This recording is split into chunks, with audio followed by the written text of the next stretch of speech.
안녕하세요. 지난주 오후에 우리가 로마서 첫 번째 강의를 드렸는데 본래 1장에서 8장까지 내용이 좀 많습니다. 이게 이제 구원 문제를 다루는 부분이기 때문에 내용이 많아서 지난주 제가 되도록 좀 요점적으로 또 그리고 빨리 말씀을 드리려고 했는데 그러다 보니까 시간이 좀 많이 지나가서 어려움이 있었습니다. 그래서 오늘은 제 시간 안에 꼭 마쳐야겠다 이러고 왔는데 한번 최대한 제가 노력을 해서 진행을 해보도록 그렇게 하겠습니다. 화면이 아직 안 올라오는데 화면 좀 올라오게 해주세요.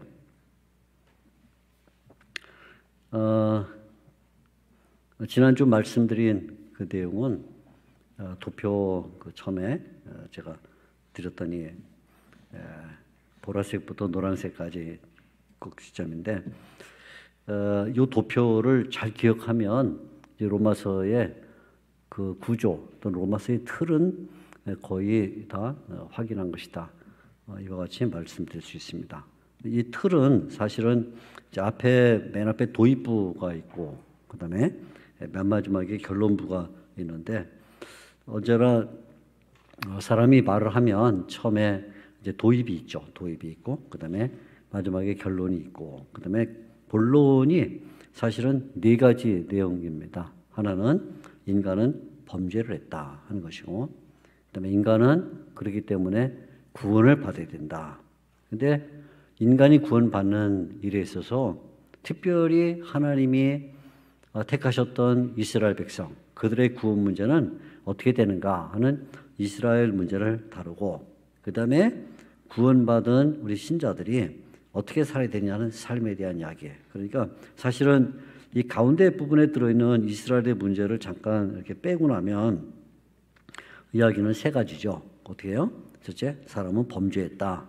근데 사람은 구원을 받아야 된다. 구원받은 사람은 다음과 같이 살아야 된다. 이런 이야기입니다. 그러니까 바울 사도가 가지고 있던 논리는 굉장히 쉬운 논리예요. 굉장히 얘기가 많은 것처럼 보이지만 사실은 쉬운 논리입니다. 인간은 죄인입니다. 구원을 받아야 됩니다. 구원받은다면 이렇게 사십시오. 그 사이에 들어있는 이야기가 이스라엘이 어떻게 됐냐는 문제가 이렇게 속에 끼어있는 이런 구조죠. 지난 시간 말씀드린 것을 요점적으로 좀 살펴보면 복음이 뭐냐 그럴 때 복음은 사도 바울은 복음 그러면 머릿속에 두 가지가 번뜩 떠올랐습니다. 사도 바울의 머릿속에 복음 두 가지가 딱 떠올랐는데 첫째 복음은 예수님에 관해야 된다. 예수님을 말해야 된다. 아무리 무슨 좋은 얘기 복에 관한 얘기, 성공에 대한 이야기 뭐 많이 해도 예수님이 없으면 그건 복음이 아니다. 그죠? 예수님은 하나님의 아들입니다라는 게 이제 복음이다. 그런 말이고. 두 번째는 복음 그러면 떠올라야 될 것이 하나님의 의. 하나님은 의로우신 분이다. 그래서 하나님께서는 그 의를 사람들에게 전달하고 싶어 하신다. 그래서 하나님의 의. 그러면 하나님의 의가 인간에게 전달되면 인간의 의가 되는 것이죠. 이렇게 복음 그러면 두 가지가 떠올랐다 하는 것입니다. 우리도 마찬가지예요. 복음이 뭐냐 그럴 때 예수님은 빠진 이야기, 그건 복음이 아니고 예수님을 통해서 우리가 하나님의 의에 도달한다. 이 얘기를 안 하면 그것도 역시 복음이 아니라 그런 말이죠. 두 번째 내용은 이제 범죄에 대한 이야기였는데 범죄는 사도 바울이 순차적으로 점점 이렇게 특정 내용으로 들어가는 그런 그 단계를 가지고 있다 이렇게 얘기를 드렸죠. 처음에는 인간, 모든 인간은 다 개개인이 다 불의하다. 인간은 불의하다. 죄의 상태에 있다 그런 말이죠. 근데 그 인간 가운데 특별히 두 종류 인종, 하나는 유대인이라는 인종, 또 하나는 헬라인이라는 인종은 아주 판단력이 뛰어난, 분별력이 뛰어난 유대인들은 종교를 가지고 있고 헬라인은 철학을 가지고 판단하는데 그 판단하는 것 자체가 그게 범죄다. 왜? 자기는 남을 판단하면서 자기도 똑같은 일을 저지르니까 그게 범죄다. 이런 이야기입니다. 근데 그 중에서도 특별히 유대인만 빼서 다시 한번 얘기를 하는 거죠. 유대인의 문제는 이중성이다. 율법을 갖고 있는데 하나님이 주신 그 특권인 율법을 갖고 있는데 율법대로 살지 않는다. 율법은 갖고 있는데 율법대로 살지 않는다. 그 이중성이죠. 그것이 유대인의 범죄다. 그래서 결국 인간은 불의하고 유대인 헬라인은 판단의 범죄가 있고 유대인은 이중성의 범죄가 있어서 결론이 뭐냐면 만인 모든 사람이 죄를 범하였음에 하나님의 영광에 이르지 못한다. 로마서 3장 23절에 나오는 선언이죠. 만인이 범죄했다. 이렇게 사도 바울이 아주 이 칼을 갖고 이렇게 적분해서 찔러 들어가는 이런 방식으로 이야기를 합니다. 인간의 범죄, 모든 인간은 죄인이다. 그래서 인간이 구원을 받아야 되는데 인간의 구원은 세 단계로 이루어진다 하는 것이죠. 제일 처음에는 인간의 구원은 칭의다. 칭의. 하나님께서 이 의를 가지시고 하나님의 의, 하나님이 그 의가 사람들에게 전달돼서 사람을 의롭다고 부르신다. 그래서 칭의는 행위로 되는 게 아니고 행위로 안 되고 오직 믿음으로만 된다. 그래서 행위로는 안 되고 믿음으로 된다. 이게 칭의의 요점이죠.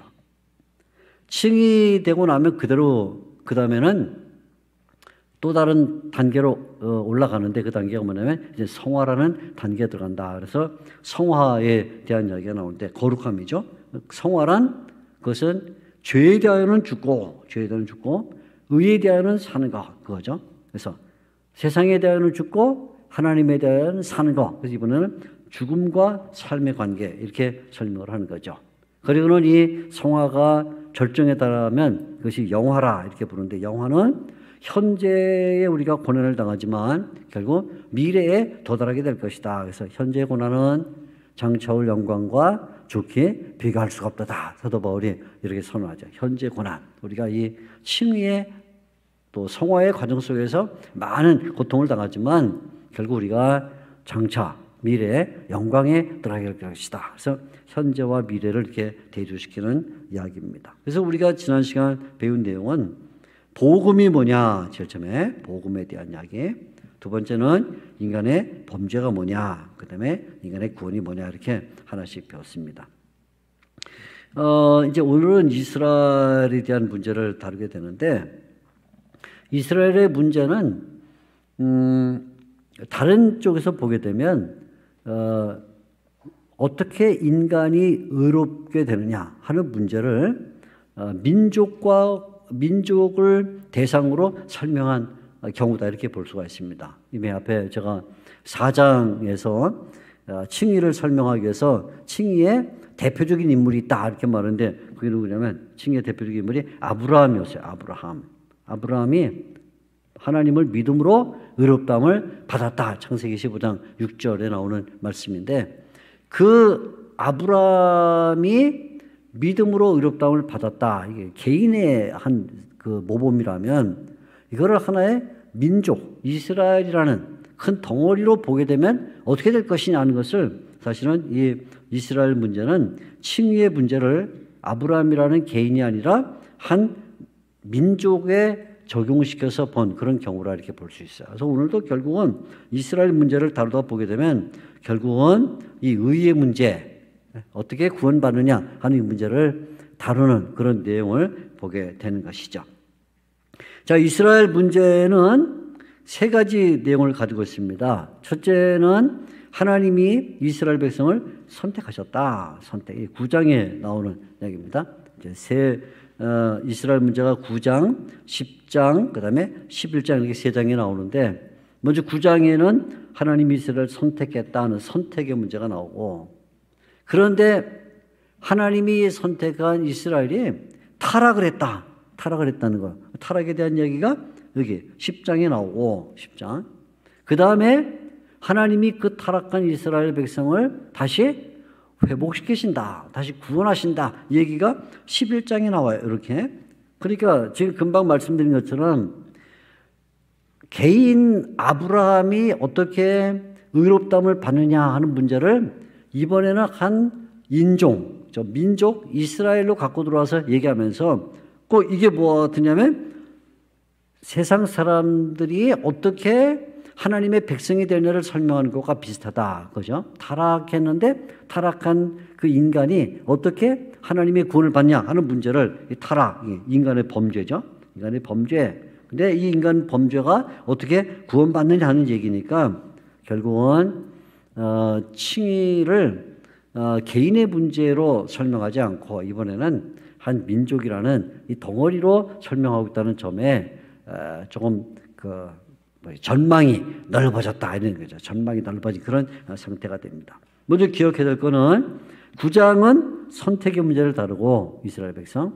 그런데 10장에서는 이스라엘 백성이 타락했다 하는 문제를 다루고 그런데 하나님께서 이스라엘 백성을 다시 회복하신다 하는 얘기가 11장에 나온다. 9장, 10장, 11장. 그죠? 선택, 타락, 회복. 이 세 가지 구조를 이제 설명을 드리도록 하겠습니다. 가장 먼저 이스라엘 백성의 이 선택 문제를 바울이 9장에서 다루는데 9장 전체를 다 할애를 하고 있어요.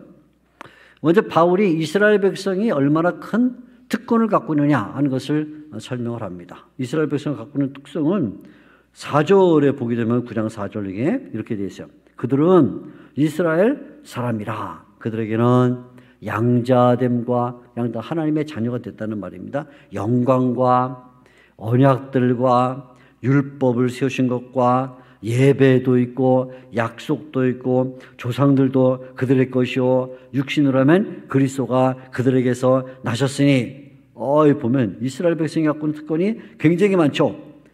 양자, 영광, 언약, 율법, 예배, 약속, 조상, 그리스도 굉장히 많죠. 이렇게 많은 특권을 이스라엘 백성들이 가지고 있다. 이스라엘 백성들이 보통 백성이 아니다.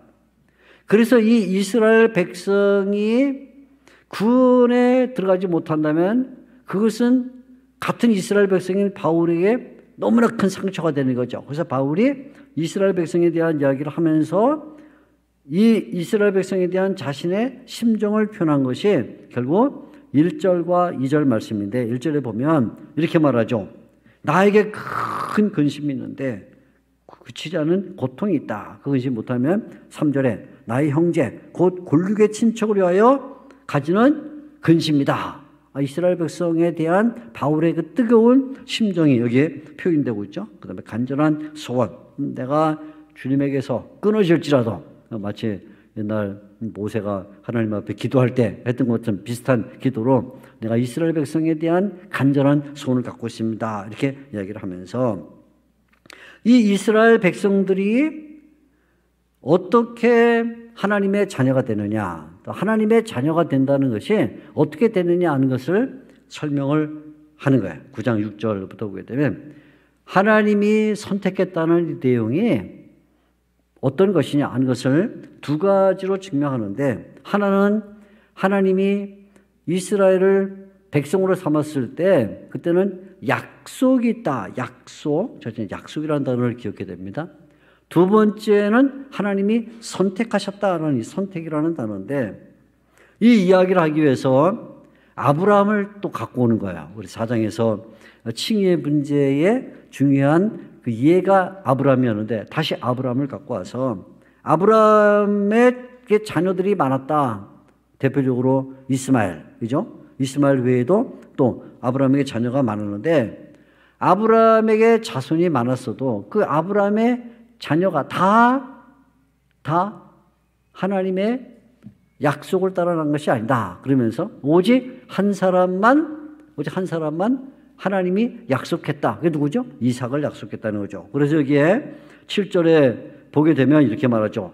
아브라함의 씨가 7절 다 그의 자녀가 아니라 이스마엘 비롯해서 많은 자녀가 있지만 오직 이삭으로부터 난 자라야 네 씨라 불리리라.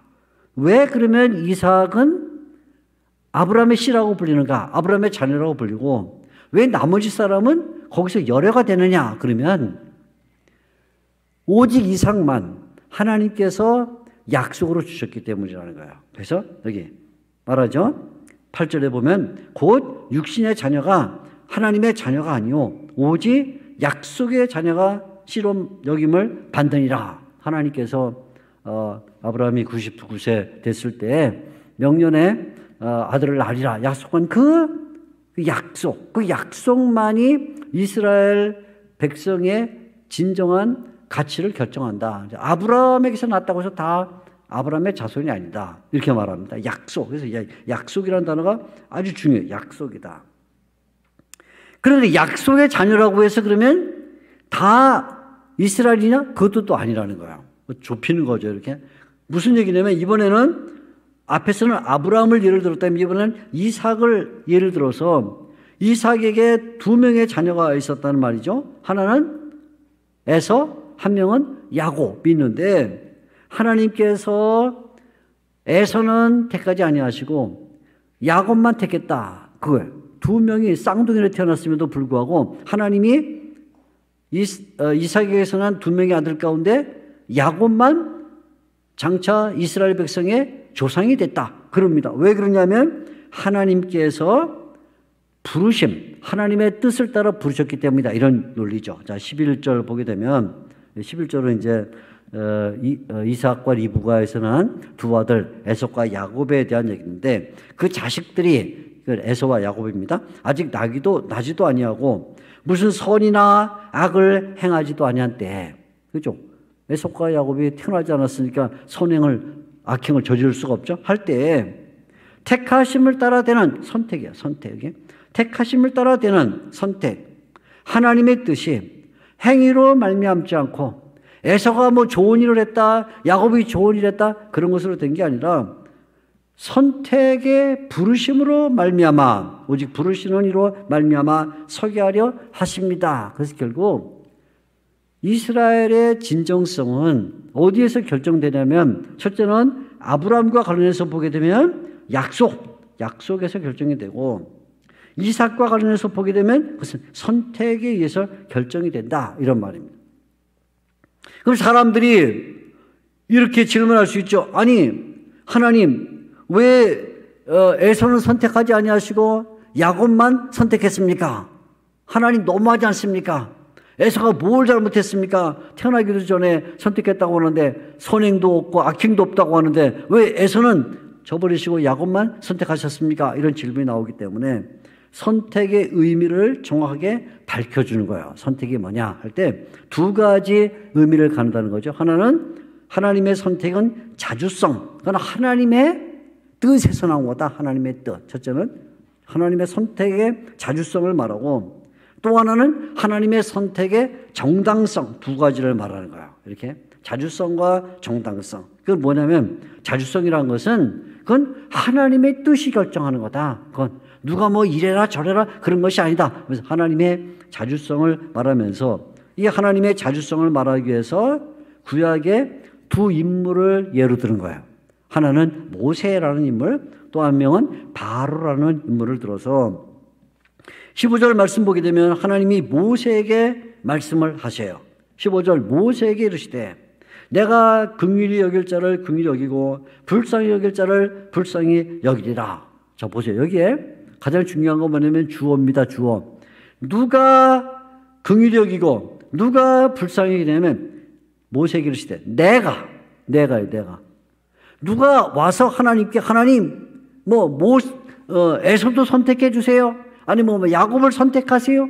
그렇게 누군가가 와서 하나님께 막 충동질을 해서 하나님이 하는 것이 아니라 하나님이 독립적으로 자주적으로 하나님이 선택을 하셨다. 그래서 하나님이 내가 긍휼히 여길 자를 긍휼히 여기고 불쌍히 여길 자를 불쌍히 여기라. 그래서 여기 보세요. 16절에 이거는 하나님의 백성이 되는 것은 원한다고 되는 게 아니다. 그런즉 원하는 자로 말미암음도 아니고 나 하나님 백성 한번 돼볼 거야. 그래서 소원 갖고 되는 게 아니다. 또 뭐라고 말해요? 다른 박질하는 자로 말미암음도 아니요. 이건 행위입니다. 내가 뭐 열심히 노력해가지고 한번 이 경주에서 내가 1등을 하면 하나님이 나를 백성으로 삼아주시겠지. 그것도 아니다. 뭐예요? 그리고 오직 뭐예요? 긍휼히 여기시는 하나님으로 말미암음이다. 하나님의 자주성이라니. 하나님이 모세에게 말씀하실 때 하나님 자신이 긍휼히 여기신다. 그 말입니다. 이번에는 바로에게 말씀을 하세요. 17절 이렇게 말합니다. 성경이 바로에게 이르시되 내가 이 일을 위하여 너를 세웠으니, 여기도 중요한 게 뭐냐면 주어예요. 내가 세웠다. 내가 너를 이 일을 위하여 세웠다. 이럽니다. 그리고는 18절에 말씀하시기를 그런즉 하나님께서 하고자 하는 자를 긍휼히 여기시고 하고자 하는 자를 완악하게 하신다. 누가? 하나님께서. 하나님이 어떤 사람은 긍휼히 여길 수도 있고 하나님 어떤 사람은 버릴 수도 있다. 그건 하나님의 자주적인 결정이다. 그래서 이번에 하나님이 바로를 완악하게 하신 것도 그거는 하나님의 자주적인 뜻에 의한 것이다. 그러니까 누가 선택에 관해서 이래라 저래라 관여할 수가 없다. 그런 말이죠. 사람들이 또 묻겠죠. 하나님 그래도 그건 너무한 거 아닙니까? 아무리 하나님이 뜻이 있다고 해도 이 사람 에서도 참 귀한 인물인데 그걸 왜 버리십니까? 할 때 사도 바울이 거기에 하나님의 선택의 정당성을 말해주는 하나의 비유를 얘기하는 거예요. 그거는 창조주와 피조물의 관계다. 창조주와 피조물의 관계다. 하나님은 창조주시고 나머지는 다 피조물이다. 그리고 그것을 알아듣기 쉽게 말하기 위해서 창조주와 피조물의 관계를 예화로 설명한 것이 그게 뭐냐면 토기장이와 진흙의 비유예요. 자, 21절 이렇게 말하죠.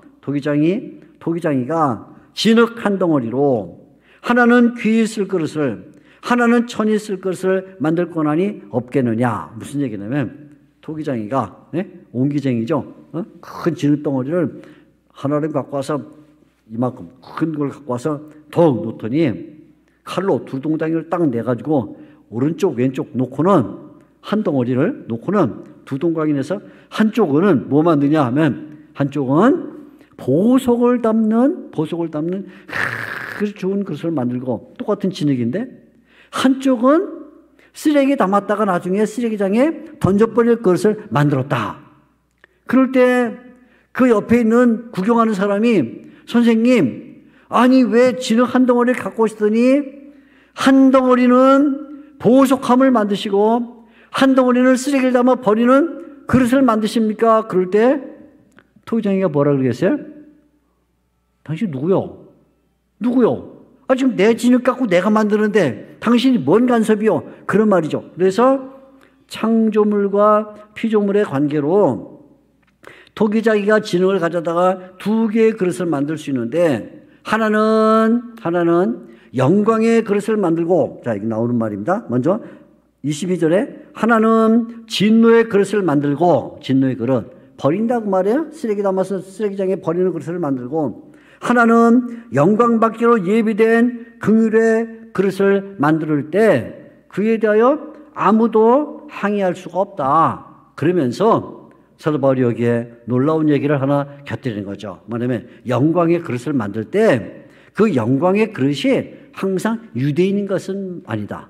항상 유대인만이 아니라 그 영광의 그릇 가운데는 이방인도 들어있다. 그러면서 24절 이 그릇은 우리니 유대인 중에서뿐 아니라 이방인 중에서도 부른 자리라. 그래서 아까 지난 시간에 우리가 이 4장 이하의 칭의를 얘기할 때 하나님께서 아브라함이 육신으로는 유대인의 조상이지만 믿음으로는 이방인의 조상이 될 수 있다. 그래서 유대인과 이방인을 같이 이렇게 붙잡아 놓으신 것처럼 여기에도 똑같이 한 번에는 이방인, 한편에는 유대인을 놓으면서 이것을 구약 성경을 갖고 증명을 하는 거예요. 하나는 이방인의 문제는 호세아를 가지고, 그래서 이렇게 말하죠. 25절. 자, 호세아를 갖고 얘기를 합니다.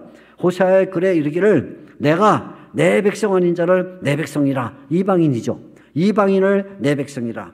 사랑하지 아니한 자를 사랑한 자라. 이방인을 내 백성이라 하리라 말하고, 이번에는 유대인에 관해서는 이사야를 갖고 얘기를 하는 거예요. 이사야 27절. 이사야가 이스라엘에 관하여 이르시되 이스라엘 자손들의 수가 비록 바다의 모래 같을지라도 남은 자만 구원을 받을 것이다. 그러니까 보세요.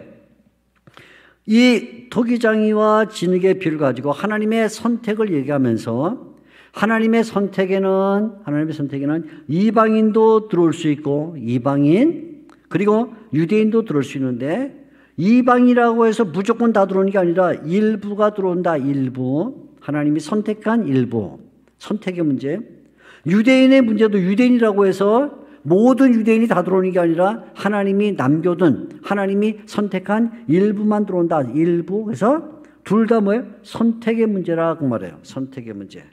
이게 나중에 이제 11장 들어가게 되면 더 분명하게 나오게 되는데, 어떻든 지금 여기 사도 바울이 여기에 하나의 이야기를 먼저 복선처럼 깔아놓는데, 선택의 문제라면서 하나님이 이방인 가운데도 선택한 자가 있고 하나님이 유대인 가운데도 선택한 자가 있어서 그 선택한 자는 하나님의 뜻대로 한 것이라. 하나님의 자주성과 하나님의 정당성이 들어있다. 그래서 누가 일에 대하여 간섭하거나 이래라 말아라 저래라 이런 얘기를 할 수가 없다. 그런 말이죠.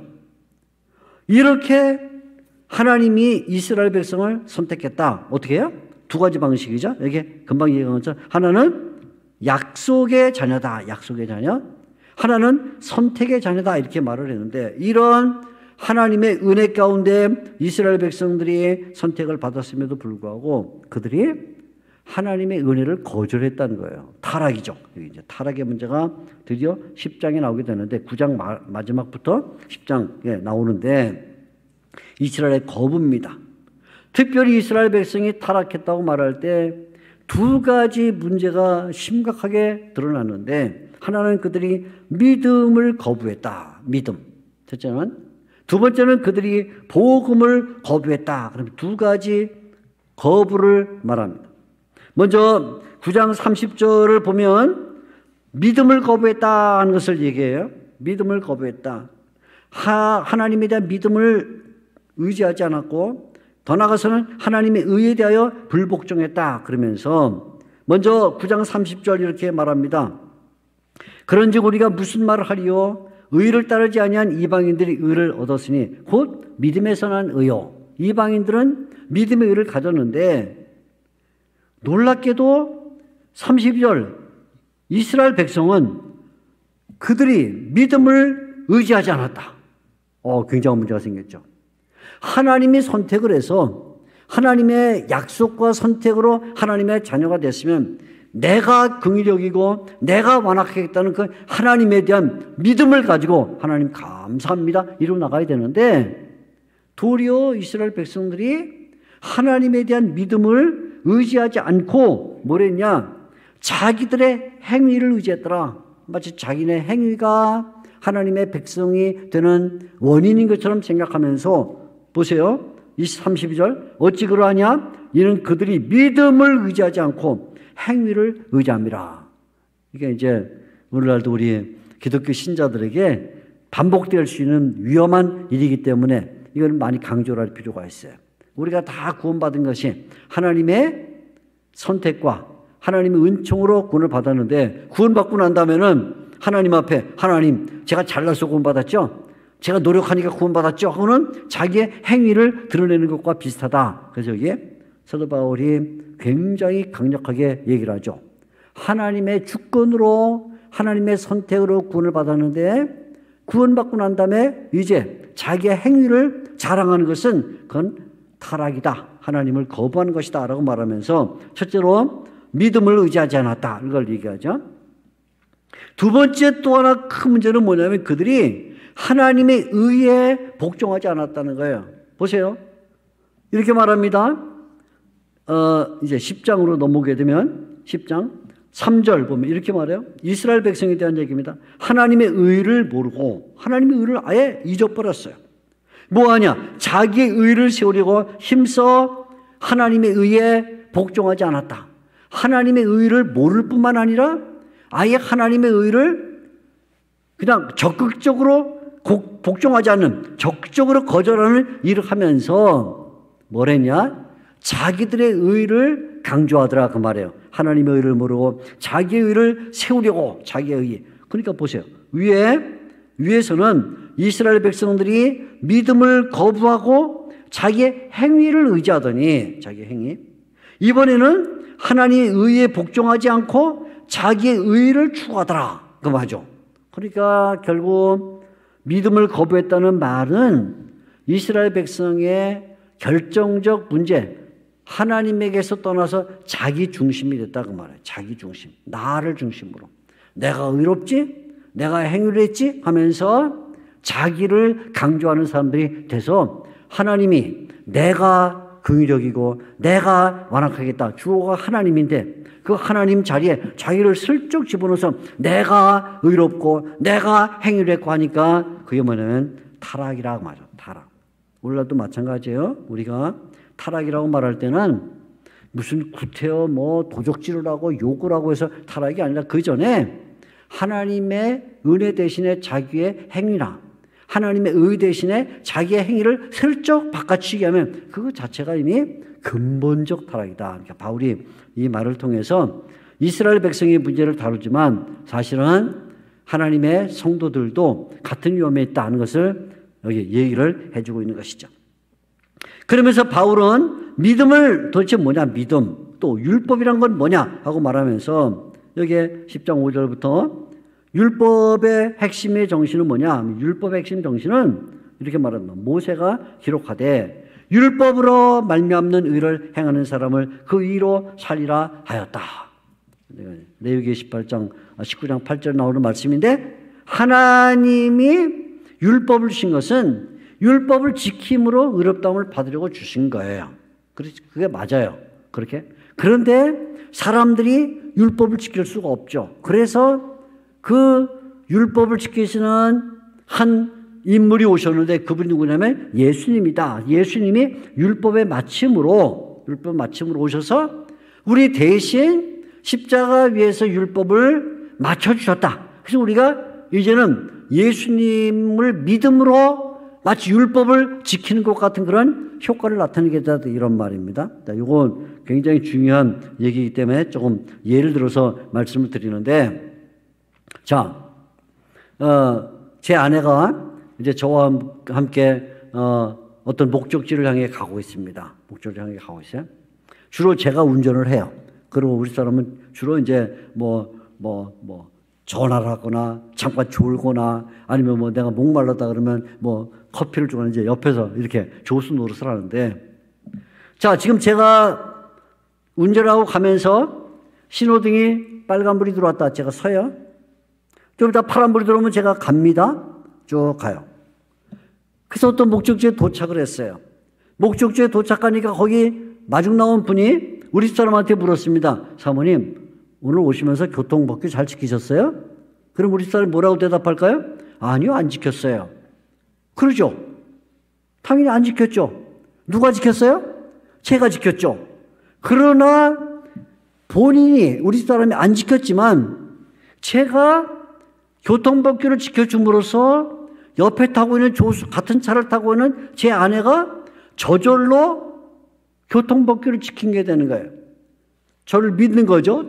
졸거나 딴짓해도 저를 믿고 우리가 예수님이 율법의 마침이다 라고 말할 때 그 뜻은 뭐냐면 본래 율법은 우리가 지켜야 돼요. 우리가 지켜야 되는데 우리가 지키려고 하면 빨간불에도 급발진해서 가고 파란불에는 서 있고 이러면서 수없이 많은 문제를 일으키니까 치워라 하고는 예수님이 대신 운전을 해주시면서 그냥 내 차에 타 하고는 우리가 예수님 차에 탔다. 예수님의 차에 탔어요. 그래서 우리는 이제 가면서 딴짓을 많이 해요. 졸기도 하고 서로 갈등도 빚고 뭐 때때로는 뭐 문제도 일으키고 하지만 예수님이 모는 그 자동차에 몸을 싣고 가고 있기 때문에 법을 다 지키게 된다. 그래서 지금 여기에 하는 말이 그래요. 본래 모세가 기록한 이 율법은 율법으로 말미암아 의를 행하는 사람이 사는 것인데 그 율법을 누가 지켜줬냐? 4절이죠. 바로 2절에 그리스도는 모든 믿는 자에게 예수님의 차를 타고 가고 있는 저나 제 아내 같은 이런 모든 믿는 자에게 의를 이루기 위하여 율법의 마침이 되셨다. 그러니까 우리가 예수님을 믿고 예수님에게 달라붙어서 그분의 차를 타고 가야 된다. 내가 혼자서 내 의로 갈 거야. 내가 잘났어. 나는 예수님 없이도 혼자 구원받을 수 있어는 이 유대인의 문제가 바로 그것이다 라고 말하면서 유대인들이 어떤 오류를 저지르냐면 예수님을 지 맘대로 오르락 내리락 하려는 이런 일을 하고 있더라 그 말이죠. 예수님을 지 맘대로 예수님 올라가세요, 예수님 내려가세요 하는데 10장 6절에 유명한 말이 나옵니다. 믿음으로 말미암는 이는 이같이 말하되 네 마음에 누가 하늘에 올라가겠느냐 하지 말라.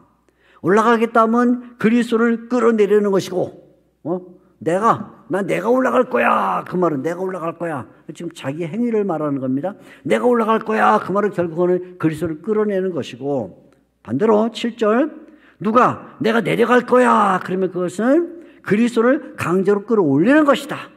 자, 바울의 논리가 그거예요.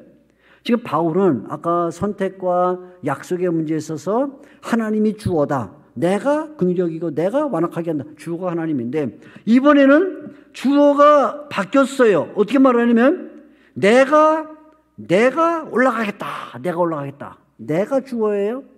그 내가 주어가 되는 순간에 예수님은 끌어내는 게 되고, 내가 내려가지 그러면 그 순간에 예수님을 끌어올리는 게 돼서 내가 예수님을 오르락 내리락 하면서 마치 신앙의 주인이 나 자신인 것처럼 하는 오류를 저지르게 되는 것이다. 그 신앙은 뭐냐? 신앙은 그렇게 하는 게 아니야.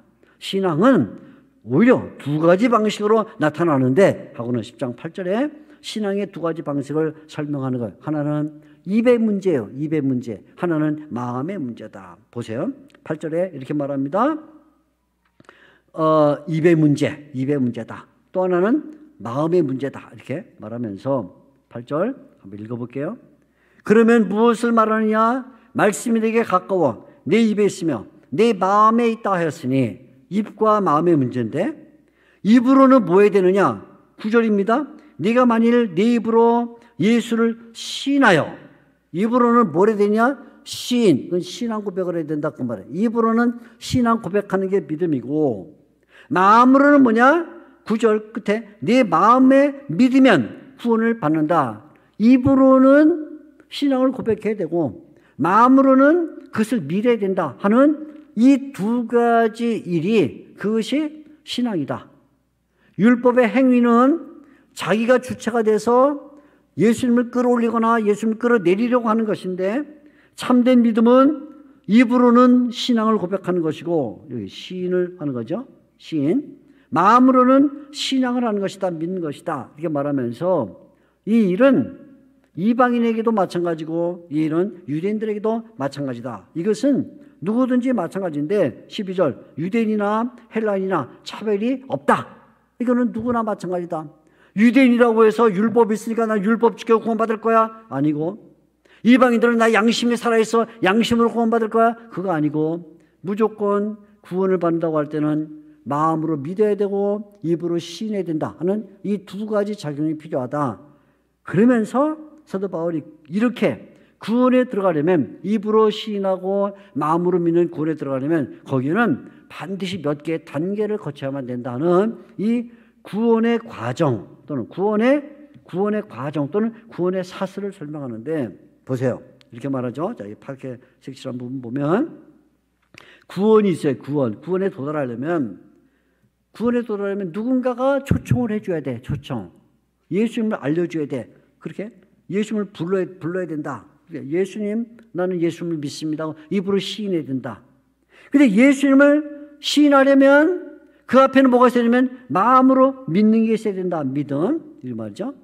근데 믿음을 가지려면 뭐가 필요하냐면 들어야 된다. 복음을 들어야 된다. 들음이 앞에 있고, 복음을 들으려면 누군가가 와서 전해 줘야 된다. 전파가 있어야 되고, 누군가가 와서 전파하려면 그 사람을 보내야만 된다. 하는 보냄이 있어야 된다 해서 맨 앞에 뭐가 있냐면 하나님이 있네요. 하나님이 인간의 구원을 위해서, 인간의 구원을 위해서 어떤 단계를 하시냐? 하나님이 먼저 사람을 보내요. 사람을 보냅니다. 전도자를 보내면 이 전도자가 가서 누군가에게 전파를 합니다. 그러면 그 사람이 듣습니다. 들으면 그때 마음과 입술의 문제를 알았으니까 마음에 믿음이 생기고, 마음에 믿음이 생기면 그 사람이 드디어 입으로 뭐냐면 신앙을 고백하게 된다. 고백. 그러면 그것이 그 사람에게 구원이라고 말할 수가 있다는 이 단계라는 말이죠. 그래서 바울이 여기에 한 가지 중요한 얘기를 하는 게 뭐냐면 이 복음을 전파하는 것이 얼마나 중요한 일이냐 하는 것을 얘기하는 거죠. 그래서 15절에 말하죠. 보내심을 받지 아니하였으면 어찌 전파하리요. 기록된 바 아름답도다. 좋은 소식을 전하는 자들의 발이요. 그죠? 복음을 전하는 게 얼마나 복된 일이냐 하는 것을 말을 해주는 거예요. 이게 바울이 지금 이스라엘 백성들이 타락했을 때 그 타락의 첫 번째 현상은 뭐냐면 믿음을 거부했다. 믿음을 거부했다. 믿음을 거부한 사람들이다.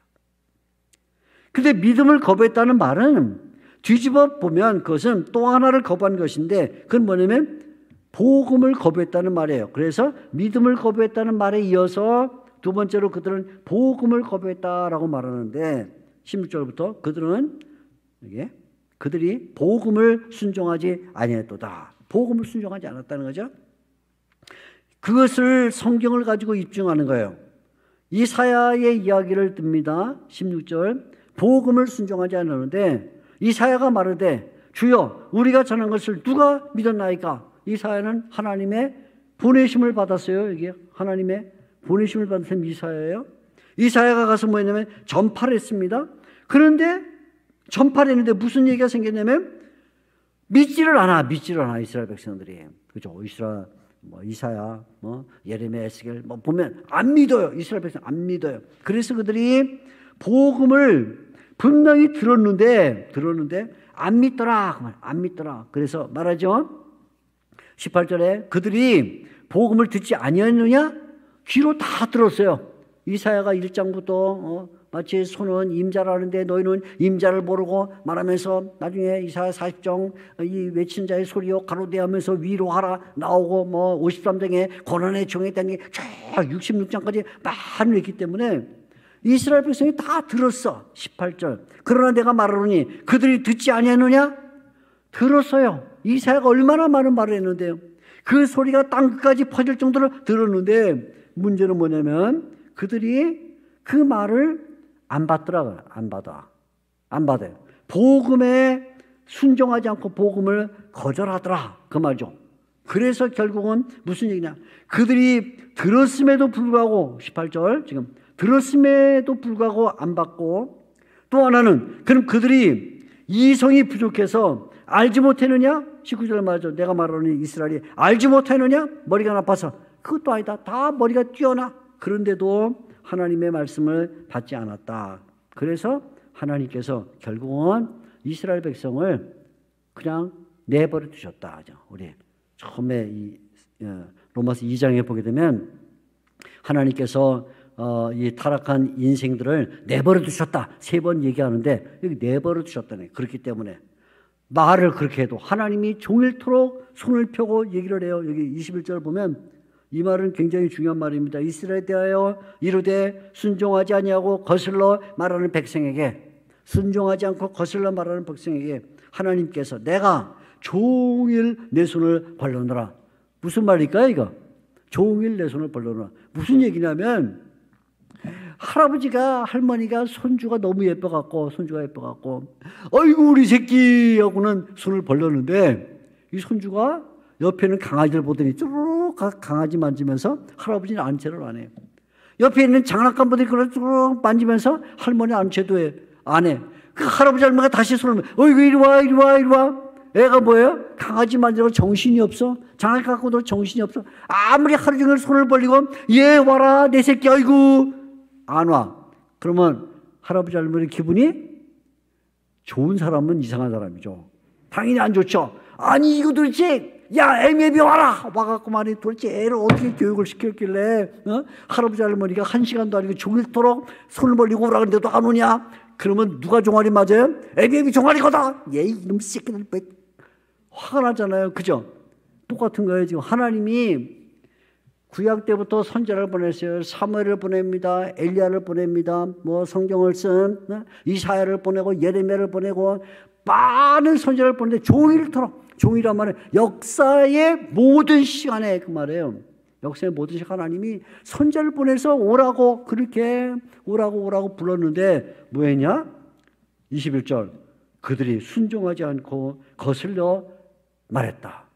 얼마나 화가 나요. 그죠? 하나님이. 그래서 하나님이 버렸다고 말해요. 버렸어요. 그냥 화가 난 게 아니라 이건 보통 화가 난 게 아니라 버렸다고 말해요. 자, 그러나 하나님은 은혜의 하나님이시죠. 이 이스라엘 백성, 자신의 백성이기 때문에 이들을 그냥 내버려 둘 수가 없어서 하나님이 이스라엘 백성을 다시 회복하신다. 회복에 대한 이야기가 그래서 11장에 나오게 되는데 이 하나님이 이스라엘 백성을 회복하는 이유가 뭐냐 하면 하나님의 백성이기 때문에. 그래서 손주잖아, 손주. 네? 손주를 버릴 수가 없잖아. 그래서 하나님이 자기의 백성이기 때문에 그 말이죠. 그래서 여기에 보면 주제가 11장 1절 2절에 나오는데 이렇게 말합니다. 그러므로 내가 말하노니 하나님이 자기의 백성을 버리셨느냐? 그럴 수가 없다. 그럴 수가 없다. 2절에 다시 말하죠. 하나님이 그 미리 아신 자기 백성을 버리지 아니하셨다. 네. 버릴 수가 없다. 하나님이 아브라함을 통해서 약속하시고 이삭을 통해서 선택하시고 오랜 시간 동안 모세를 통해 말씀을 주시고 다윗을 통해 통치하셨던 그 백성을 하나님이 버릴 수가 없더라. 그래서 하나님이 자기의 백성을 버리느냐? 그럴 수 없다. 하나님이 그 백성을 버리지 않는다라고 말하면서 엘리야가 하나님 앞에 송사했던 이야기를 갖고 들어오는 거예요. 어떻게 이스라엘 백성이 회복되는가? 이스라엘 백성이 회복되는 것은 모든 사람이 회복되는 게 아니라 남은 자만 회복이 된다. 남은 자. 마치 아까 선택의 문제에 있어서 하나님이 아브라함의 자손이 이스마엘과 이삭이 있지만 선택의 누구만? 약속의 자녀가 이삭이기 때문에 이삭의 자녀가 에서와 야곱이 있지만 또 이번에 선택의 문제이기 때문에 하나님께서 야곱만 하는 것처럼 이스라엘 백성 가운데도 하나님이 택한 자만 선택하신다. 남은 자 얘기를 하는데 이제 이것을 엘리야의 이야기를 갖고 말하는 거죠. 자, 엘리야 이렇게 말합니다. 엘리야가 이게 2절에 가운데 보면 너희가 성경이 엘리야를 가리켜 말한 것을 알지 못하느냐. 엘리야가 말하죠. 그가 하나님께 이스라엘 백성을 고발했어요. 하나님. 고발할 내용이 뭐냐면 3절에 나옵니다. 주여. 엘리야가 말하는 주여. 그들이 이스라엘 백성이 첫째 주의 선지자들을 죽였습니다. 선지자를 죽였어요. 둘째 주의 제단을 헐어뻗습니다. 성전을 다 때려 부시고 다른 제단 바알 아세라 등등 제단을 섬기고 셋째 나만 남았습니다. 여기 보면요.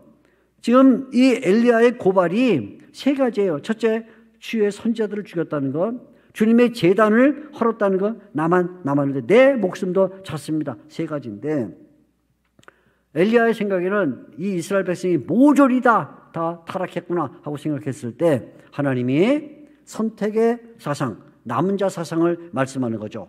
하나님 대답하셔요. 4절. 그에게 하신 대답이 무엇이냐? 내가 나를 위하여 바알에게 무릎을 꿇지 아니한 사람 7,000명을 남겨두었다. 자, 여기서 중요한 것은 7,000명이 아니고요. 7,000명이 중요해요. 그보다 더 중요한 게 있어요. 여기에 뭐가 중요하냐면 바알에게 무릎을 꿇지 않았다. 그것도 중요해요. 그보다 더 중요한 게 있어요. 자, 7,000명보다 더 중요한 거. 바알에게 무릎 꿇지 않았다 것보다 더 중요한 게 뭐냐면 내가 나를 위하여. 내가 나를 위하여. 이 구절에서 우선순위를 따지면 가장 중요한 것은 내가 나를 위하여. 하나님이 이스라엘 백성을 위해서, 역사를 위해서, 인류를 위해서가 아니라 내가 나를 위해서 전부 이 하나님의 선택의 주권은 누구에게 달렸냐면 하나님에게 달렸다. 그 말이죠. 하나님. 근데 하나님이 누구를 택했냐? 7,000명을 택했고 그 7,000명의 성격은 뭐냐? 바알에게 무릎을 꿇지 않은 사람들이다 해서 하나님이 성경의 증거를 가지고 남은 자를 말하게. 남은 자. 그런데 이것은 옛날 엘리야 시대의 이야기인데 엘리야 시대의 얘기인데 이건 지금도 마찬가지잖아요. 지금도 그래서 5절에 지금에 대한 얘기가 나오는 거죠. 그런즉 이와 같이 지금도입니다. 지금도 은혜로 택하심을 따라 남은 자가 있다. 그래서 이 택하심을 받아 남은 자가 있는데 그 택하심을 받은 것은 자기가 노력해서 아니면 지식이 있기 때문에 똑똑하기 때문이 아니라 뭐로? 은혜로. 이죠. 은혜로. 그런 이와 같이 지금도 은혜로 택하심을 받았다. 그래서 하나님이 알려주는 거예요. 바울을 통해서. 남은 자가 두 종류 남은 자가 있는데, 하나는 선택된 남은 자가 있고, 선택된 남은 자. 하나는 버려진 남은 자가 있다. 버려진 남은 자. 그래서 5절과 6절은 하나님의 선택으로 말미암아 된 남은 자. 6절 보면 만일 은혜로 된 것이면 행위로 말미암은 것이 아니니, 그렇지 않으면 은혜되지 못한다. 은혜로 선택받은 자가 있는데, 반대로 오히려 버려진 자가 있단 말이에요. 자, 보세요. 7절에 이렇게 말합니다. 7절에 버려진 자가 있다. 그러면서 그런 자가 어떠냐? 이스라엘이 구하는 것을 얻지 못하고 오직 택하심을 입은 자가 얻었고, 택하심을 입은 나머지는 뭐에 대해서 우둔하게 됐다. 그 말은 뭐냐면 버림을 받게 됐다. 그래서 결국은 하나님이 이스라엘 백성을 택하실 때 모든 사람을 다 회복시키는 게 아니라 남은 자, 선택된 남은 자만 택하는데, 그것은 마치 엘리야 시대 때 했던 것과 똑같다. 그렇게 말하는 거죠. 그런데 이렇게 이스라엘 백성을 남은 자만 선택하려고 할 때 하나님께서 하나의 전략을 줬다는 거예요. 전략. 이게 뭐냐? 놀라운 전략입니다. 이제부터 막 역전되는 전략인데, 이 하나님이 선택받은 남은 자가 구원에 들어오도록 하기 위해서 하나님께서 그냥 마치 이삭을 주워 담듯이, 포도를 뭐 따듯이 이렇게 담은 게 아니라 하나님이 하나의 전략적 방식을 주었는데, 뭐냐면 이스라엘이 넘어졌기 때문에 그 대신에 이방인들을 하나님이 구원의 길로 이끌어 주셨다는 거죠. 그래서 11절 말씀 보면 이렇게 말합니다. 이스라엘의 넘어짐이 이방인에게 구원을 줬다. 그래서 보세요. 여기 11절. 그러므로 내가 말하노니 그들이 넘어지기까지 실족하느냐? 그럴 수 없다. 그들이 넘어짐으로, 이스라엘 백성이 넘어졌기 때문에 이방인에게 구원이 이르렀고, 이방인에게 구원이 이르르니까 그것이 이스라엘 백성들에게 시기를 일으켰다. 자, 순서가 그렇죠. 이스라엘 백성이 먼저 넘어져요. 이스라엘 백성이 넘어졌습니다. 그러니까 그 덕분에 이방인이 구원을 얻었습니다. 이방인이 구원을 얻으니까 그로 말미암아 이스라엘 백성에게 시기가 일어났습니다. 그래서 이스라엘 백성을 회복하는 방식이 하나님이 이방인을 구원해서 이스라엘 백성을 구원하니까 자동적으로 어떻게 됐죠? 하나님에게는 구원이 차별이 없는 게 된 거예요. 이방인들도 구원을 받을 수 있는 기회를 얻은 그것이, 이방인들이 구원받을 기회를 얻은 것이 이스라엘이 구원받을 기회가 되더라. 놀라운 방식이죠. 하나님의 전략이에요. 하나님이 돌 하나를 들어서 새를 2마리 잡은 거야.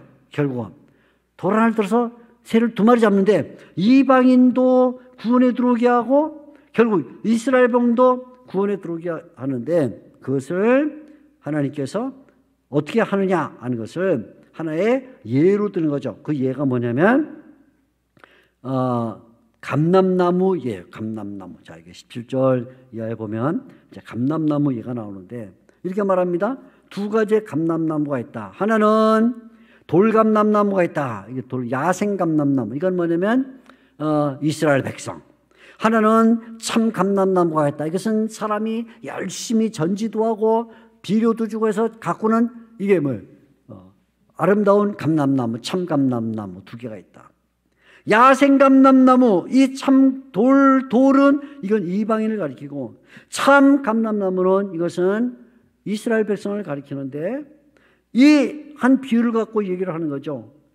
참 감람나무, 본래 좋은 감람나무에서 열매 안 맺는 부분을 주인이 잘라버렸는데 아까워서 거기다가 야생 감람나무를 갖다가 붙였다. 접붙임을 했다. 그 말이죠. 이방인을 붙였어요. 이스라엘 백성이 붙였는데 이방인을 거기다 붙인 하나님이, 이방인을 붙인 하나님이 본래 있던 참 감람나무를 얼마나 귀하게 여기겠느냐, 이런 얘기입니다. 자, 다시 2개의 감람나무가 있어요. 이쪽에는 야생, 이쪽에는 사람이 잘 기르는 좋은 감람나무가 있는데, 이 좋은 감람나무가 다 열매를 잘 맺는 건 아니거든요. 어떤 가지들이 그만 벌레도 먹고 뭐 어떻게 돼가지고 이게 안 맺어서 거기를 잘라버리니까 야생감람나무에서 가져다가 거기다 젖붙임을 했다.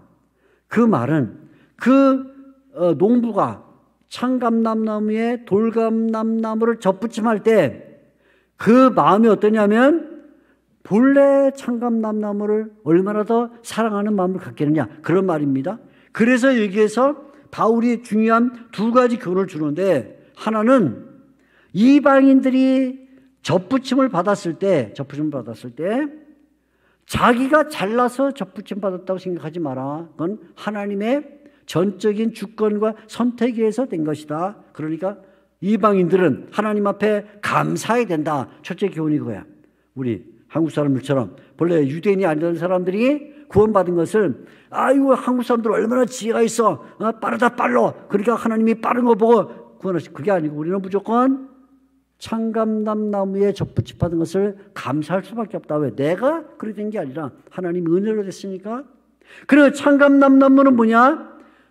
본래는 열매를 안 맺는 것보다 하나님이 다 잘라버려야 되는데, 하나님이 야생감람나무를 붙여놓고 나니까 본래 있던 그 참감람나무를 더 기특하게 생각했다. 그게 하나님의 은혜다. 하나님의 은혜를 감사해야 된다. 그래서 결국 결론이 뭐냐면 둘 다 뭐예요? 이스라엘이나 이방이나 결국은 하나님의 은혜로 구원받는다는 사실을 잊어버리면 안 된다, 그 말이죠.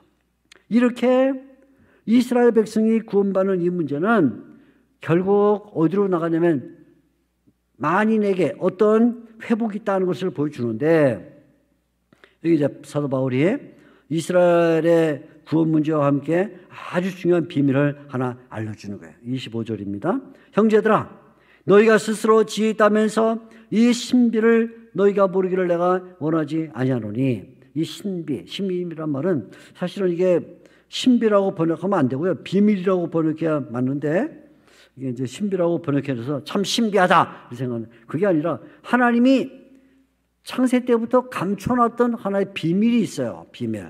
이 비밀이 뭐냐면 아주 1급 비밀, 신의 비밀, 이렇기 때문에 이게 접근이 안 됐던 것인데, 지금 바울 시대에 와서, 예수님 시대에 와서 드러난 비밀이 있는데, 그 비밀이 뭐냐면 25절입니다. 형제들아, 너희가 스스로 지혜 있다면서 이 비밀이라고 번역할게요. 이 비밀을 너희가 모르기를 내가 원하지 아니하노니. 이 비밀은 이방인의 충만한 수가 들어오기까지 이스라엘의 더러가 우둔하게 된 것이다. 자, 아까 감람나무 비유에서 하나님이 감람나무를 아예 둥지채 잘라버리고 근절 그냥 뿌리채 뽑아가지고 이 감람나무를 아예 그냥 송두리째 버린 게 아니고,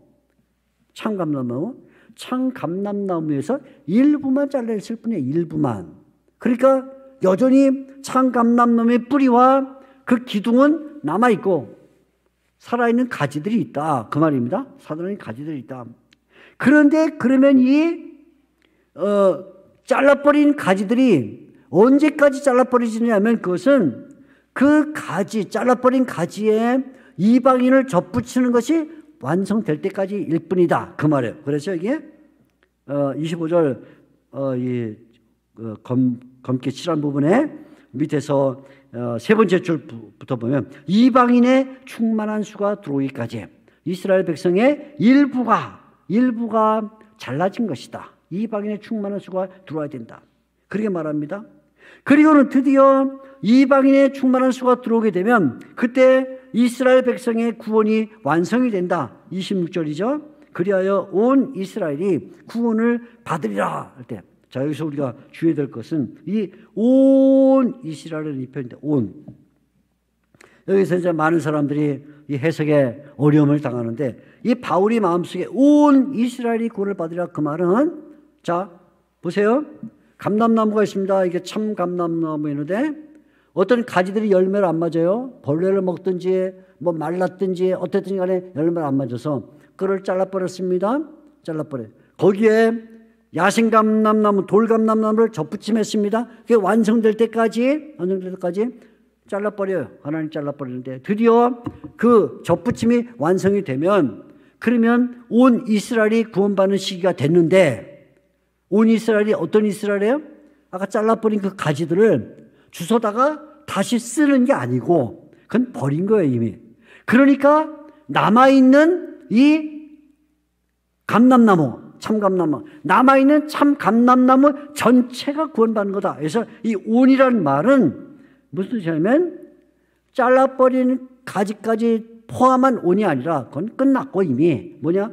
남은 자 총수, 그죠? 아까 우리가 9장 27절에서 이사야가 하나님께서 소돔과 고모라 같은 이 이스라엘 백성들을 보면서 남은 자가 구원받으라 했던 건 남은 자 총수가 구원에 들어오게 될 것이다. 그 말이죠. 그것이 뭐냐면 비밀이라는 거예요. 근데 이 비밀의 시기는 우리에게는 가려져 있죠. 가려져. 하나님의 뜻 가운데만 결정되는 시간이죠. 그래서 결국 사도 바울은 이스라엘 백성이 구원에 어떻게 참여하느냐 할 때 그 구원은 남은 자의 총수, 온 이스라엘이 들어온다 이렇게 말하면서 그와 더불어 이방인이 구원받는 이야기를 하는데 이방인이 어떻게 구원받느냐 하면 본래 이방인들은 다 불순종하던 사람들이에요. 이방인들. 그런데 이스라엘 백성이 불순종했기 때문에 긍휼을 얻었어요. 돌감람나무가 참나무에 붙었죠. 그런데 이번에는 불순종한 이스라엘도 결국은 하나님께서 긍휼 때문에 긍휼을 입게 되고 그것이 인류 가운데 모든 사람에게 하나님의 긍휼을 베푸는 하나의 가능성을 보여주게 됐다. 하나님의 그 원대한 구원의 계획이 유대인, 이방인 포함한 만인에게 어떻게 펼쳐나가느냐 하는 것을 보여주게 돼서 바울이 놀라운 이방인의 구원, 남은 자의 구원이죠.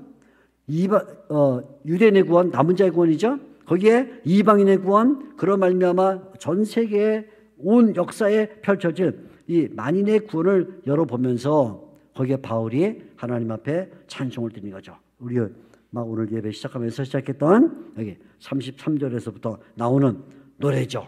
깊도다. 하나님의 지혜와 지식에 풍성하며 하나님의 비밀은 너무 풍성하다. 풍성함, 부유함을 말하고.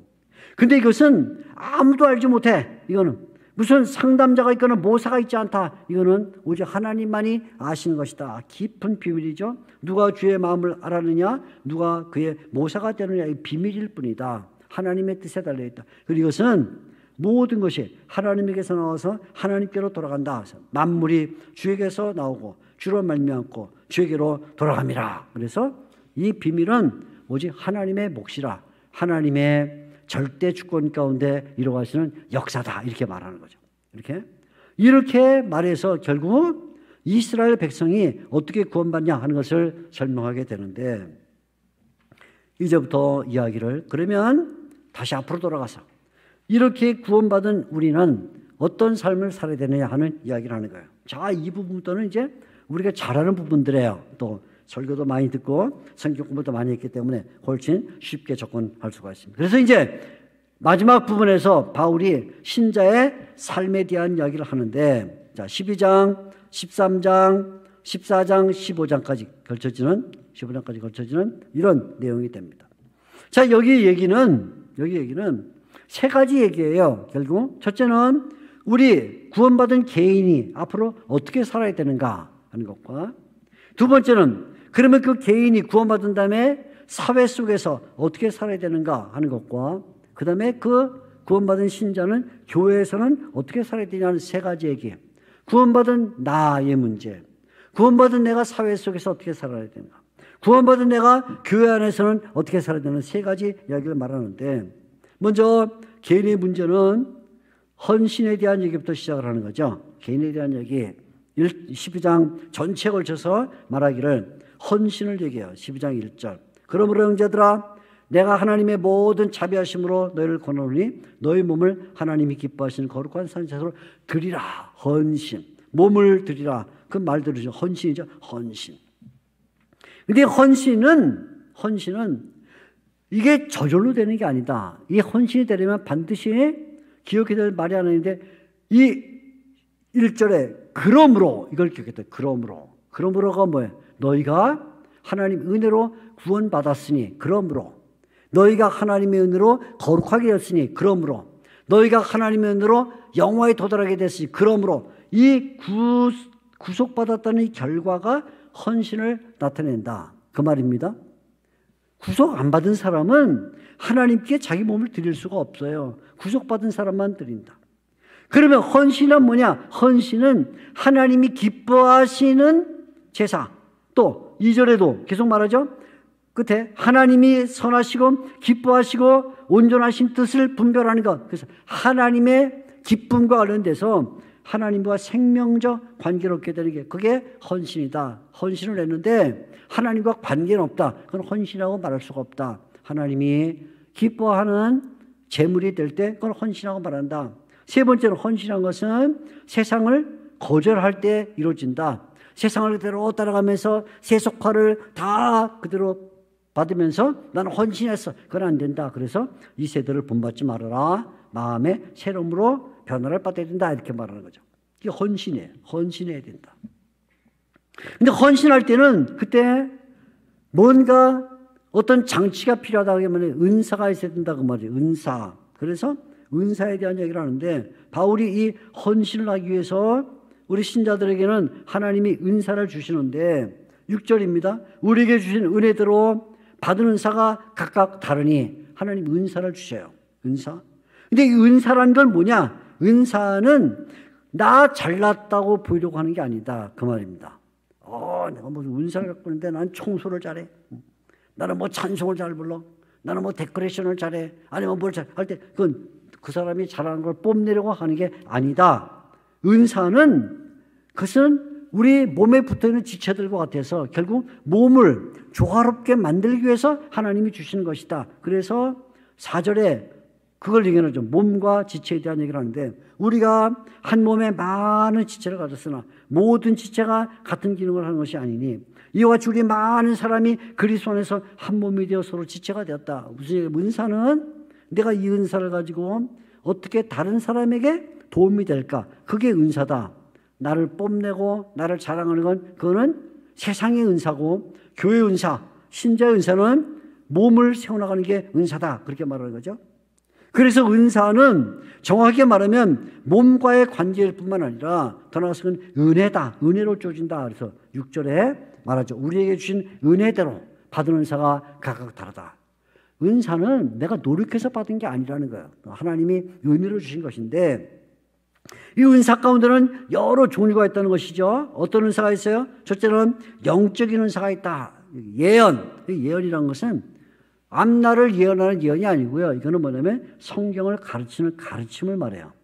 자, 성경 가르침.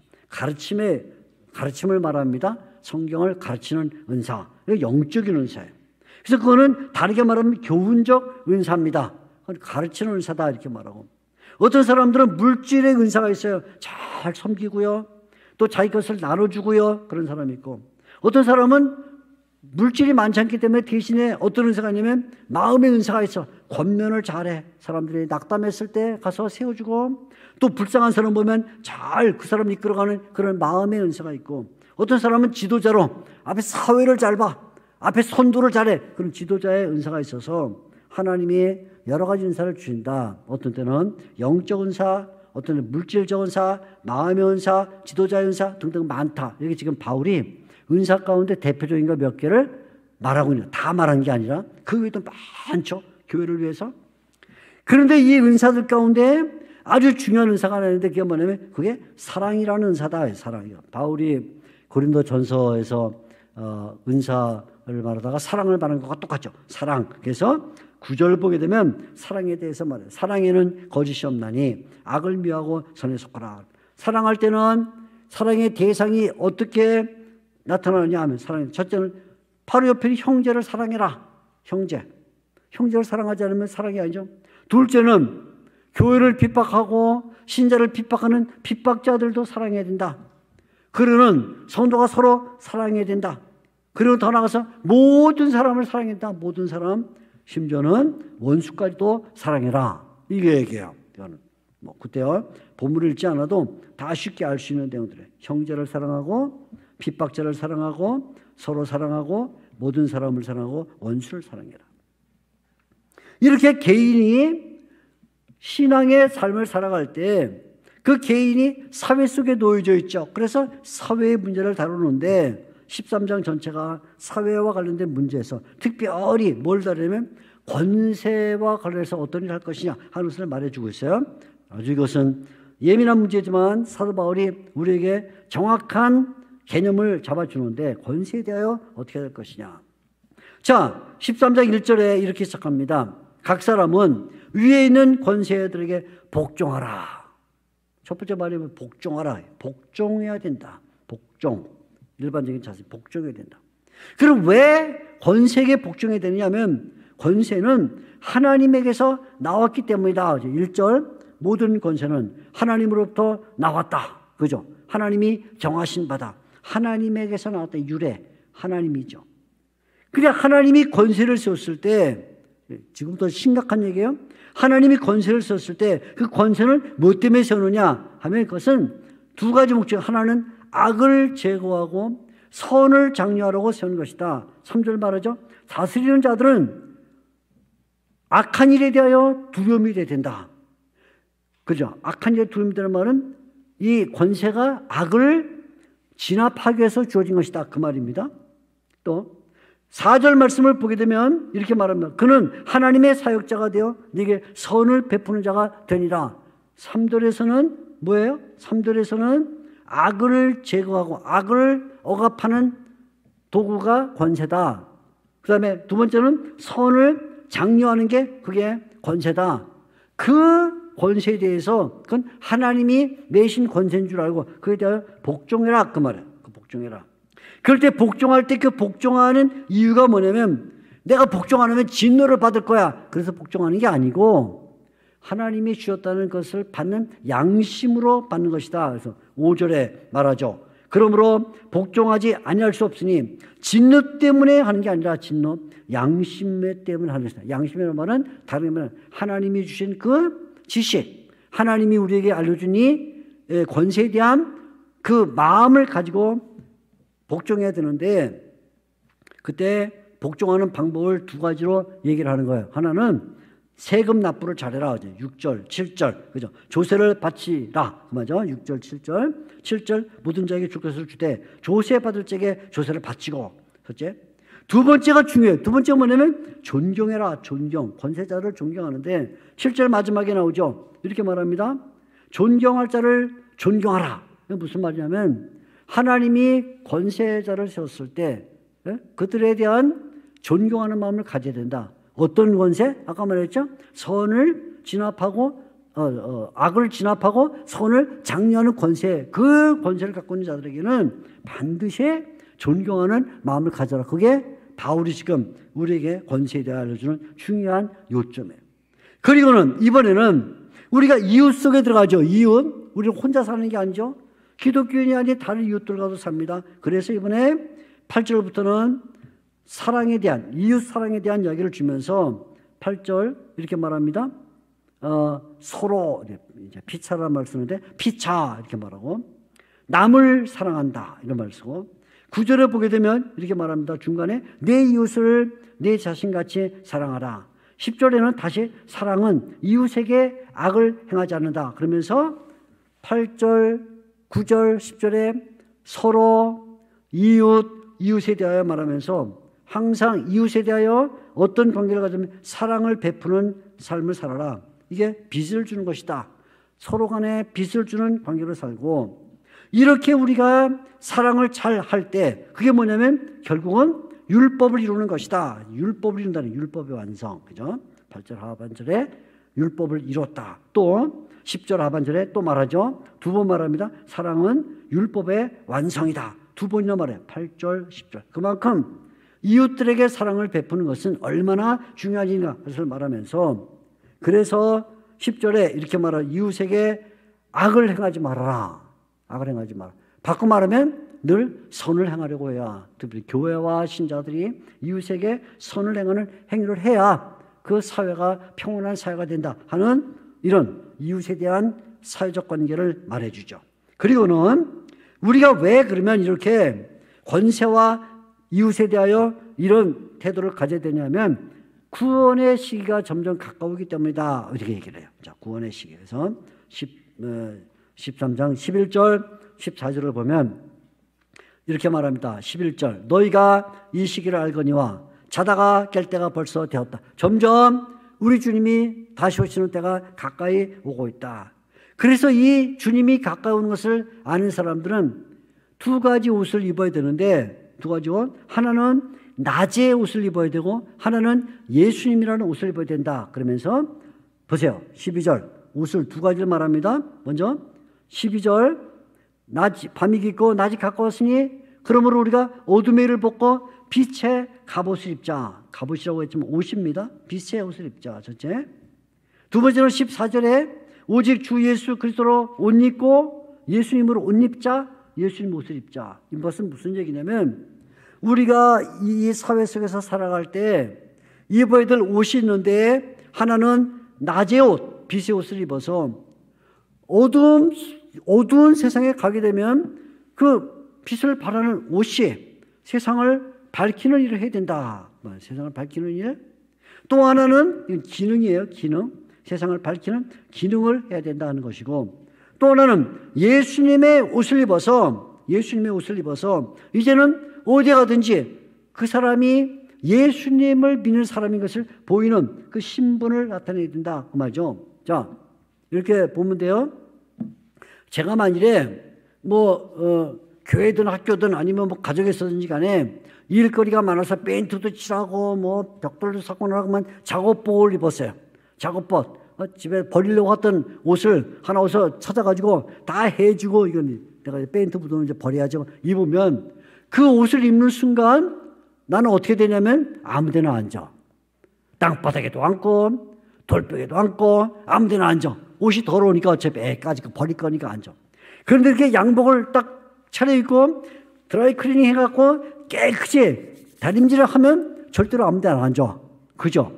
옷이라는 게 그런 거예요. 옷이 별거 아닌 것처럼 보지만 이게 바울이 의도적으로 두 가지 빛의 옷과 그리스도의 옷을 말함으로써 빛의 옷을 입고 있으면 당연히 빛이 나야 되고 당연히 그리스도의 옷을 입고 있으면 깨끗한 옷, 그것은 훌륭한 옷이기 때문에 아무데나 접촉할 수가 없다. 그래서 말하죠. 13절에 빛의 옷을 입고 있으니까 어떻게 돼요? 술 취하지 말고 음란하지 말고 호색하지 말고 다투거나 시기하지 마라. 그러지 마라. 또 뭐죠? 예수님의 옷을 입었으니까 뭐라고 말하죠? 정욕을 위하여 육신의 일을 도모하지 마라. 우리는 예수님의 옷을 입고 있다. 그러니까 늘 신자들이 이 세상에서 살아가는 동안에 사회 속에서 가져야 될 태도는 나는 지금 빛의 옷을 입고 있어. 예수님의 옷을 입고 있어. 그래서 생각하는 것, 말하는 것, 행동하는 모든 것이 예수님이 표현되는 것 같은, 옷이 표현되니까 예수님이 표현되는 것처럼 살아야 된다 하고 말해주는 거예요. 그러면서 바울은 마지막으로 교회에 대한 교훈을 주는 거죠. 자, 교회에서는 어떻게 되느냐. 사도 바울이 로마 교회를 들여다 보니까 로마 교회에 두 종류의 사람이 있어요. 어떤 종류? 하나는 믿음이 약한 자들이 있어요. 믿음이 약한 자가 있고, 하나는 믿음이 강한 자가 있더라. 근데 믿음이 약한 자는 무슨 문제냐면 음식을 먹는 게 자유롭지 않은 사람이야. 음식을 자유롭게 먹지 못해.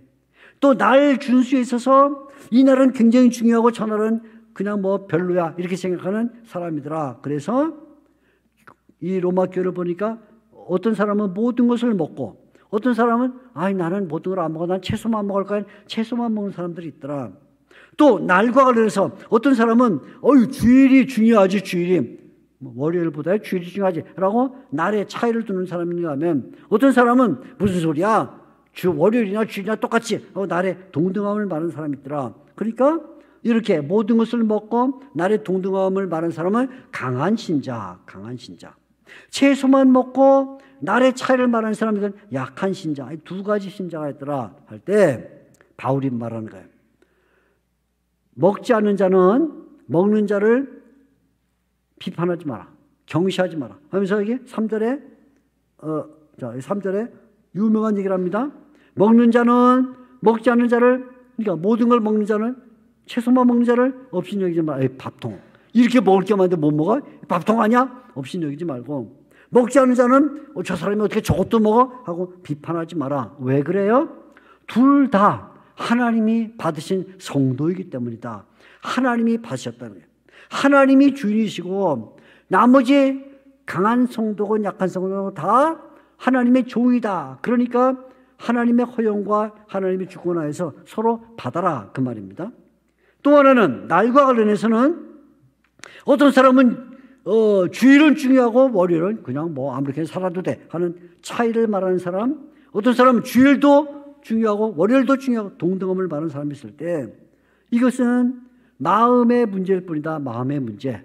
그렇게 생각하는 마음의 문제고, 중요한 건 뭐냐면 그 사람이 어떤 것은 중요하고 어떤 것은 중요하지 않고 말할 때 누구 때문에 그 말을 하느냐, 또 모든 것이 중요하다고 말할 때 무엇 때문에 말하냐 하는 그것이 중요하다. 그래서 6절에 말하는 거죠. 나를 중히 여기는 자도 주를 위하여 주님을 위하여 그 말입니다.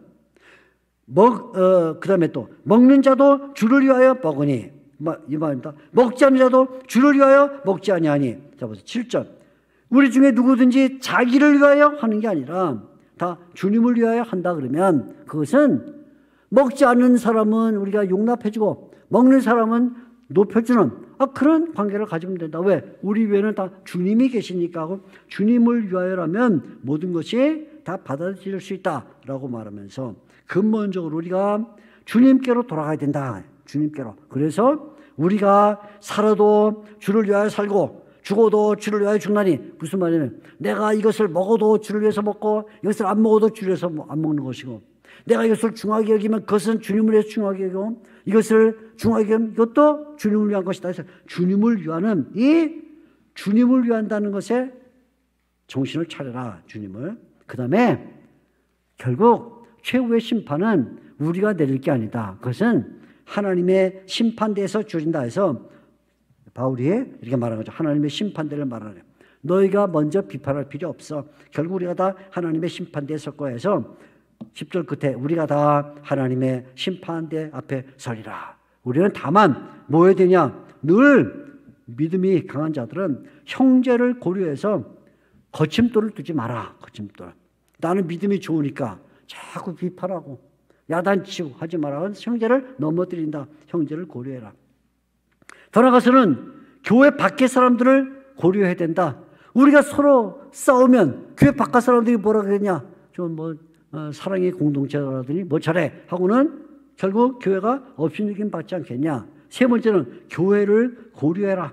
교회는 한 몸에 많은 지체를 갖고 있는 거야. 그러니까 교회가 다양한 지체, 어떤 지체는 좀 약하고 어떤 지체는 강하고 이게 다 모여서 교회가 된 거야. 그러니까 이런 세 가지 고려, 형제를 고려하고 주위 사람을 고려하고 교회를 고려해야 된다라고 말하면서 결국 우리는 예수님을 따라가야 돼. 예수님도 결국은 모든 사람을 위해서 자기를 버리신 분이야. 자, 이게 15장 3절에 아주 중요한 말이 나옵니다. 그리스도께서도 자기를 기쁘게 하지 아니하시고 자기를 기쁘게 안 했다는 거야. 자기를 기쁘게 안 하시고 7절 뭐라고 말하냐? 그리스도께서 우리를 받아 하나님께 영광을 돌렸다. 우리 가운데 얼마나 연약한 사람이 많아요.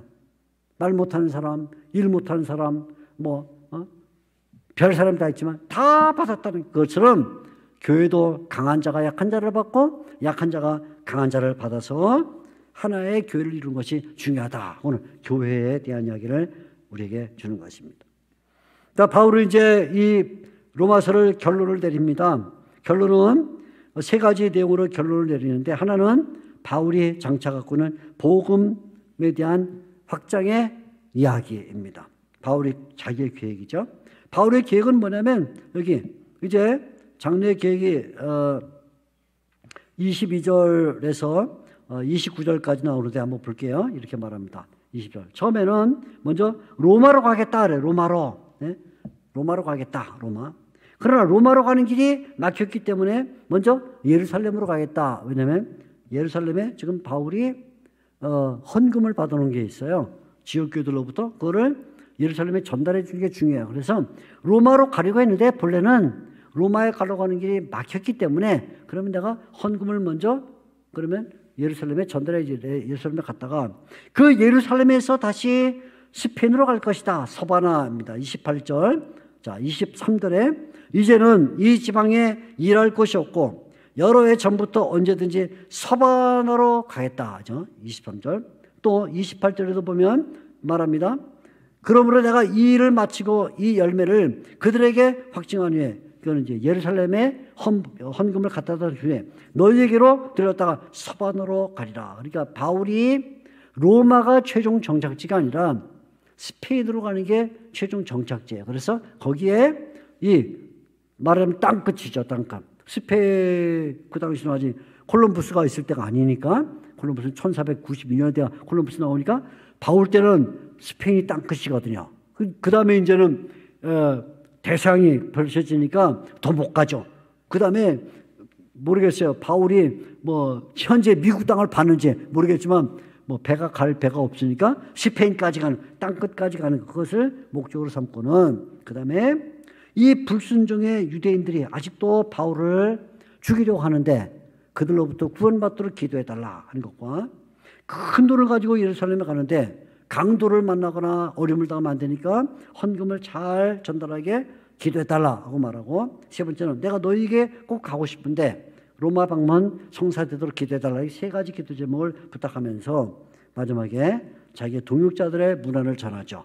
동역자들의 문안과 그 다음에 편지를 닫으면서 맨 마지막 은혜를 말하는 거예요. 은혜를 말하죠. 33절. 평강의 하나님께서 너희 모든 사람과 함께 계실지어다. 그래서 바울이 이 대단원을 마치면서 결국 로마서를 쓴 이유는 뭐냐? 그러면 바울이 자기를 소개한 거야. 자기 소개. 나 스페인으로 가려고 해. 그런데 스페인으로 가려면 로마를 거쳐야만 돼.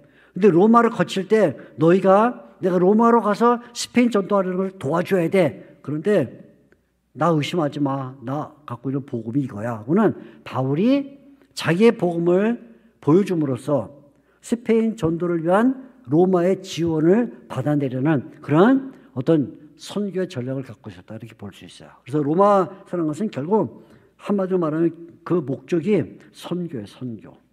스페인 선교를 바라보는 바울이 이 이야기를 씀으로써 선교의 어떤 추진력을 얻어내려는 그런 목적을 갖고 있었다, 이렇게 볼 수가 있겠습니다. 지난 시간 통해서 우리가 두 번 말씀을 들었는데 이 내용, 이 도표를 잘 기억하셔서 여러분, 네 가지 내용이 들어있다는 건 인간의 범죄, 인간의 구원, 그 다음에 사이의 이스라엘 구원 문제, 그 다음에 신자의 삶이 들어있다는 것을 잘 아시고 로마서 읽을 때마다 이 도표를 머릿속에 가지고 읽으시면 앞으로 큰 도움이 될 것이라고 믿습니다. 오늘 귀한 말씀 주신 하나님께 영광과 찬송을 돌립니다. 기도하겠습니다.